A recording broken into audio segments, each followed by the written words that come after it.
2024 লোকসভা নির্বাচনে রাজ্যের দুটি কেন্দ্রে ঐতিহাসিক সাফল্য অর্জনের পর বিজেপি দল তাদের মূল লক্ষ্য স্থির করেছে বিজেপি সদস্যতা অভিযান এবং বুথ কমিটি গঠনকে কেন্দ্র করে। এই দুটি রাজনৈতিক কর্মসূচি সাফল্যের সঙ্গে সম্পাদিত হলেও সবচেয়ে বড় তাৎপর্যপূর্ণ পরিবর্তন এসেছে বুথ কমিটি ঘোষণাকে কেন্দ্র করে। গ্রাম স্তরে কার্যকর্তারা যখন বুথ কমিটি তালিকা রাজ্য পর্যায়ে প্রেরণ করেছে, কিন্তু রাজ্য কমিটি আজ বুথ কমিটি ঘোষণা দিতে পারছে না।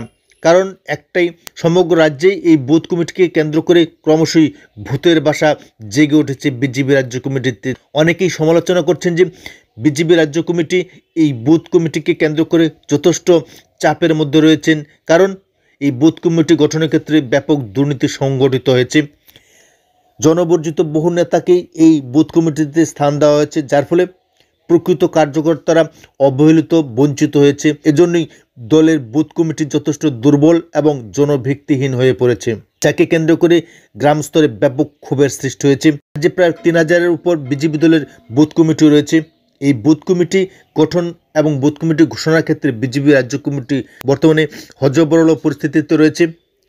এখন পর্যন্ত 70% বুথ কমিটি ঘোষণা করতে পারেনি, যার ফলে আজ বেশিরভাগ বুথ কমিটি রাজনৈতিক কর্মসূচিহীন হয়ে পড়েছে, জনসংযোগবিহীন হয়ে পড়েছে। এই পরিস্থিতিতে প্রতিটা বুথ কমিটি আজ সম্পূর্ণভাবে গৃহবন্দী অবস্থায় রয়েছে।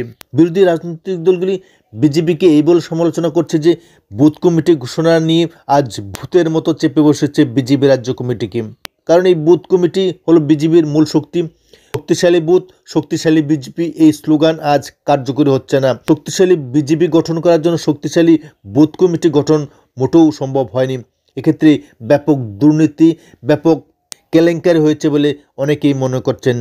এই আশঙ্কার ফলেই বিজেপি রাজ্য কমিটিও আজ বুথ কমিটি গঠনের ক্ষেত্রে যথেষ্ট চাপের মধ্যে রয়েছে। এবং এই পরিস্থিতি যদি আরও দীর্ঘায়িত হতে থাকে, তবে আগামী 2028 বিধানসভা নির্বাচন যে বিজেপির জন্য এক কঠিন অগ্নিপরীক্ষা হয়ে দাঁড়াবে তা আর বলার অপেক্ষা রাখে না।